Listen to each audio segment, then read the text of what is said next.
அன்புள்ள மாணவர்களே, நண்பர்களே, பெற்றோர்களே, உங்கள் அனைவருக்கும் எனது வணக்கத்தை தெரிவித்துவிட்டு இன்றைய வகுப்பை தொடங்குகின்றேன்.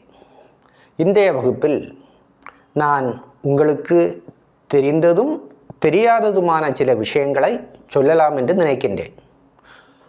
நான் சொல்லக்கூடிய விஷயங்கள் பலருக்கும் தெரிந்த விஷயம்தான், ஆனாலும் சிலருக்காவது அது தெரியாமலும் இருக்கலாம். இப்போ தெரிந்தவர்களுக்கு அதை ஒரு முறை கூட ஞாபகப்படுத்தவும், தெரியாதவர்கள் அதை புரிந்து கொள்ளவும் இது பயன்படும் என்று நம்புகின்றேன். தமிழ் மொழியில் மொத்தம் 247 எழுத்துக்கள் உள்ளன என்பதும், அவற்றை உயிரெழுத்தென்றும் மெய்யெழுத்தென்றும் உயிர்மெய் எழுத்தென்றும் ஆயுதம் என்றும் பிரிக்கலாம் என்றும் உங்களுக்கு தெரியும். ஆனால் அந்த எழுத்துக்கள் எங்கே பிறக்கும் என்பதை பற்றி உங்கள் எல்லோருக்கும் தெரிந்திருக்க வேண்டும் என்ற அவசியம் இல்லை. அதை பற்றி விளக்கமாக சொல்வதற்காகவே நான் இந்த வகுப்பை தொடங்குகின்றேன். தமிழ் எழுத்துக்கள், இந்த சார்ட்டை பாருங்கள். தமிழ் எழுத்து வகையும் பிறக்கும் இடங்களும். தமிழ் எழுத்துக்களை 4 வகையாக பிரிக்கலாம். அவை உயிர், மெய், உயிர்மெய், ஆயுதம்.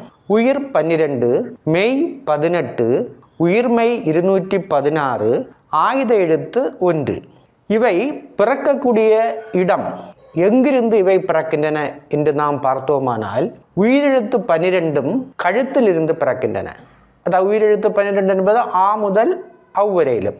ஆ, ஆ, இ, ஈ, உ, ஊ, ஏ, ஏ, ஐ, ஓ, ஓ, அவ். இந்த 12 எழுத்துக்களும் ஆ என்று சொல்லும்போது ஆ கழுத்தில், இந்த ஆ என்ற அந்த ஒலியை நாம் தொட்டு பார்த்தோமானால் அது கழுத்திலிருந்து புறப்படுவதை உணர்ந்து கொள்ளலாம். அப்போ இந்த உயிரெழுத்து 12ம் கழுத்திலிருந்து பிறக்கின்றன. இனி மெய்யெழுத்து 18, அது பிறக்கும் இடம் மார்பு. மெய்யெழுத்துக்களை 3 வகையாக பிரிக்கலாம். மெய்யெழுத்துக்கள் 18, அவற்றையும் 3 பிரிவாக பிரிக்கலாம். வல்லினம், மெல்லினம், இடையினம். அந்த வல்லின எழுத்துக்கள் எங்கிருந்து பிறக்கின்றன, மெல்லின எழுத்துக்கள் எங்கிருந்து பிறக்கின்றன, இடையின எழுத்துக்கள் எங்கிருந்து பிறக்கின்றன என்று பார்த்தோமானால், புள்ளியிட்ட கசடதபர ஆகிய அந்த 6 வல்லின எழுத்துக்களும் மார்பில் இருந்து பிறக்கின்றன. புள்ளியிட்ட கசடதபர என்று சொல்லும்போது இக், இச், இட், இத், இப், இர். அதான் புள்ளியிட்ட, அதை மறக்காமல் வைத்திருப்பதற்கு புள்ளியிட்ட கசடதபர என்று சொல்வார்கள். இந்த 6 எழுத்துக்களும் இக் என்று சொல்லும்போது அது பிறப்பது மார்பு. இக் சொல்லி பார்த்தால் தெரியும், அது பிறப்பு. இக் என்ற எழுத்து பிறப்பது மார்பிலிருந்து. இச் அதுவும் மார்பிலிருந்து. இப்படியாக இந்த 6 எழுத்துக்களும், வல்லின எழுத்துக்கள் 6ம் மார்பிலிருந்து பிறக்கின்றன. இனி மெல்லின எழுத்துக்களாகிய புள்ளியிட்ட ஞஞன நமன, ஞஞன நமன, இங், இங், இன், இப்படிப்பட்ட அந்த ஞஞன நமன ஆகிய அந்த 6 எழுத்துக்களும் மூக்கிலிருந்து பிறக்கின்றன. இங் என்று சொல்லும்போது மூக்கில் தான் அந்த அதிர்வு உண்டாகிறது. இங், இங், இன். நம்ம தொட்டு பார்த்தோம்னா மூக்கு அசைவதை பார்க்கலாம். இப்போ மெல்லின எழுத்துக்கள் 6ம் மூக்கிலிருந்து பிறக்கின்றன.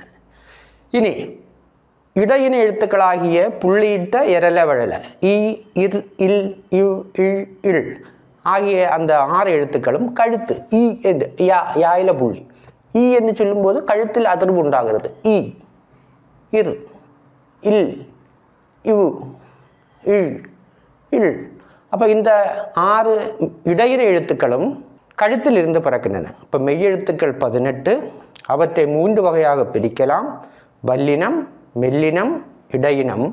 அதில் வல்லின எழுத்துக்கள் 6ம் மார்பிலிருந்தும், மெல்லின எழுத்துக்கள் 6ம் மூக்கிலிருந்தும், இடையின எழுத்துக்கள் 6ம் கழுத்திலிருந்தும் பிறக்கின்றன என்பதை அறிந்து கொண்டோம். இனி உயிர்மெய் எழுத்துக்கள் 216. இந்த உயிர்மெய் எழுத்துக்கள் எங்கே இருந்து பிறக்கின்றன என்பதை பார்த்தோமானால், அதாவது உயிர்மெய் எழுத்து, உதாரணமாக க என்பது ஒரு உயிர்மெய் எழுத்து. க, அது இக் கூட்டல் ஆ என்ற 2 எழுத்துக்களும் சேர்ந்து வருவதுதான் க. அப்போ உயிர்மெய் எழுத்து பிறக்கும் இடம் இது என்று சொன்னால், அந்த உயிர்மெய் எழுத்தில் உள்ள உயிரெழுத்து எதுவோ அந்த உயிரெழுத்தின் பிறக்குமிடம்தான் அதனுடைய பிறக்குமிடம்.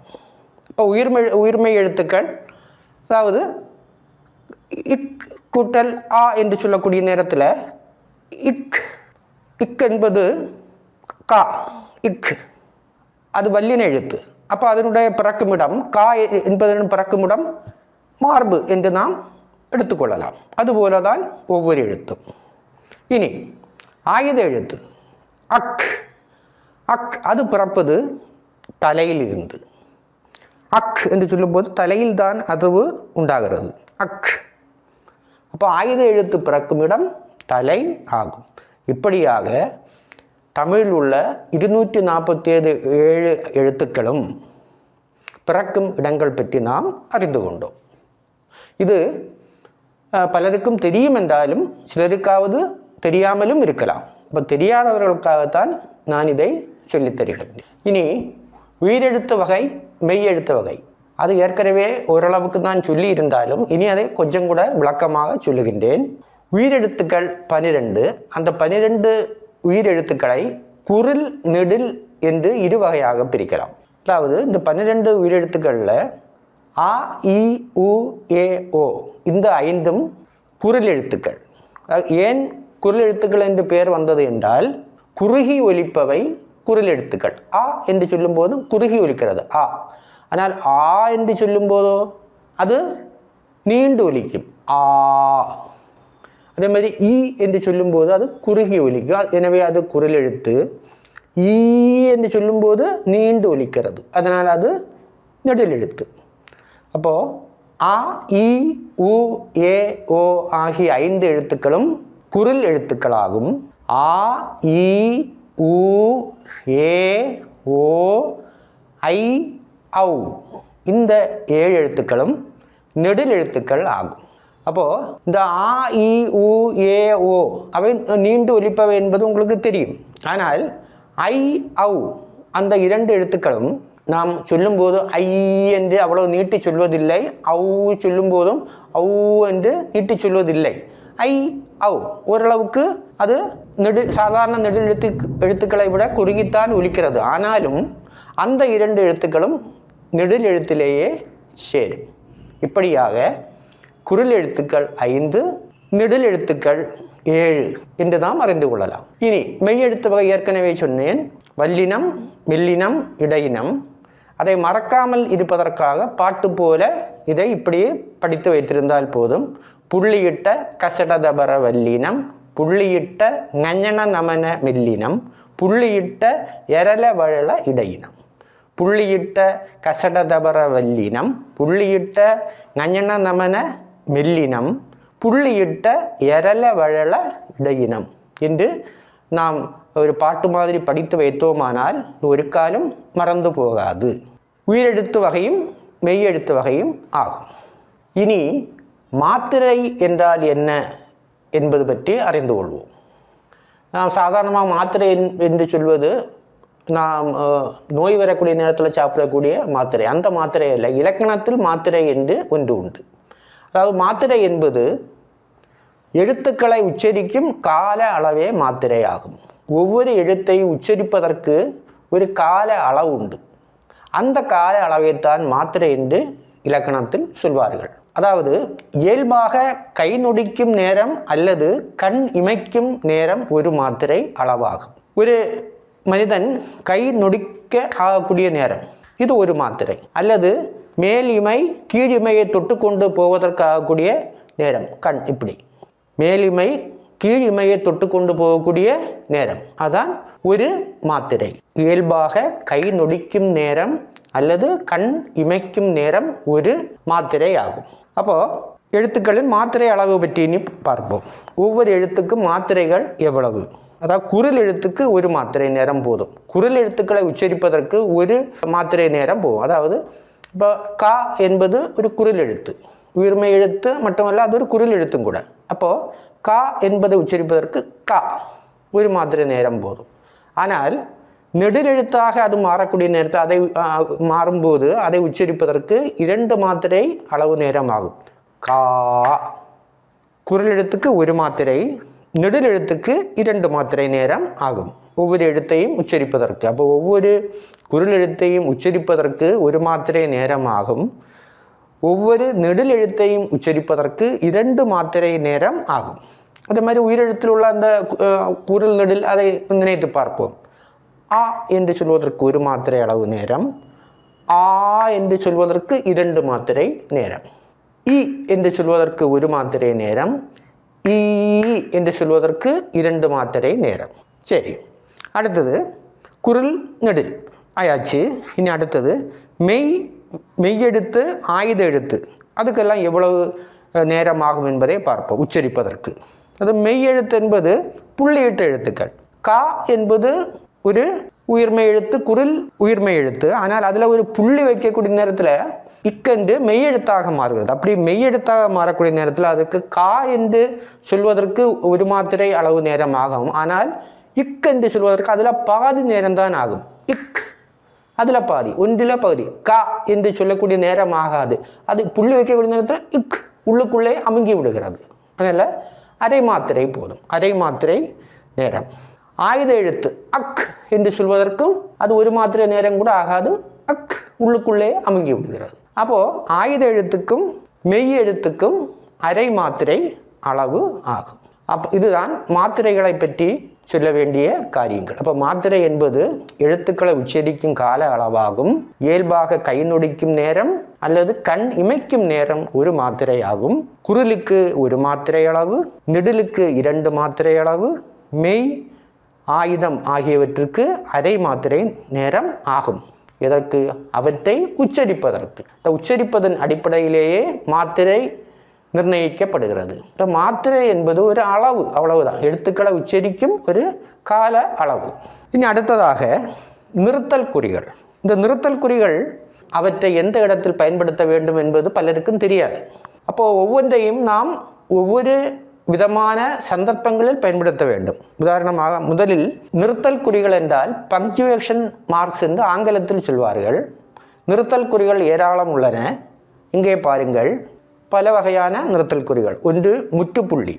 முற்றுப்புள்ளி என்பது ஒரு புள்ளி மட்டும் வைத்தால் அது முற்றுப்புள்ளி.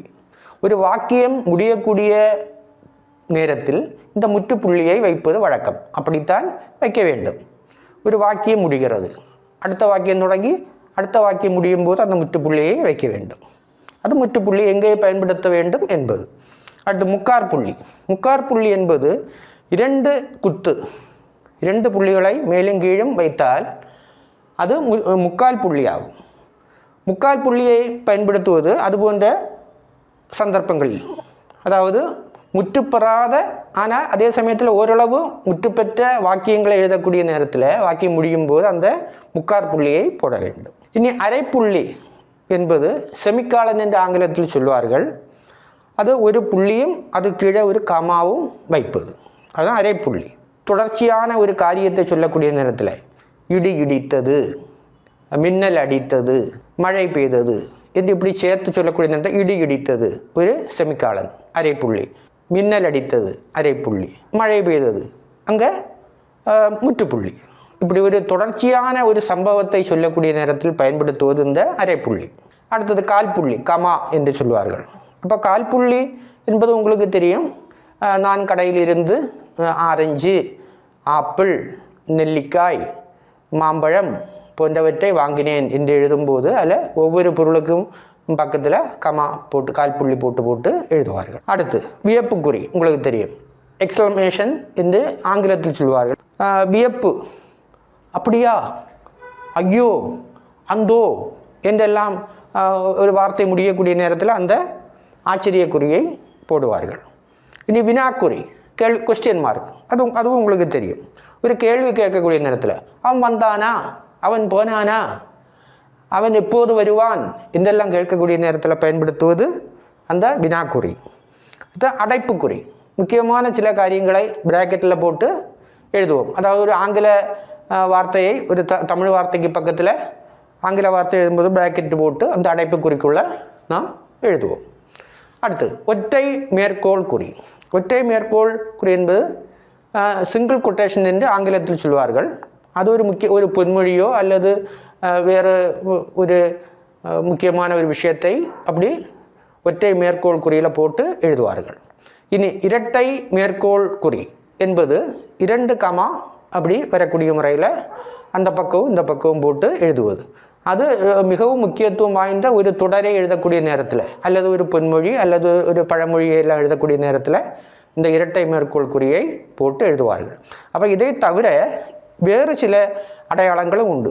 அதாவது ஒன்று சாய்கோடு, சுருள் அடைப்புக்குறி, கோண அடைப்புக்குறி, இணைப்புக்கோடு, இவையெல்லாம். சாய்கோடு என்பது வலது பக்கத்திலிருந்து அப்படி சரிவாக போடுவது சாய்கோடு.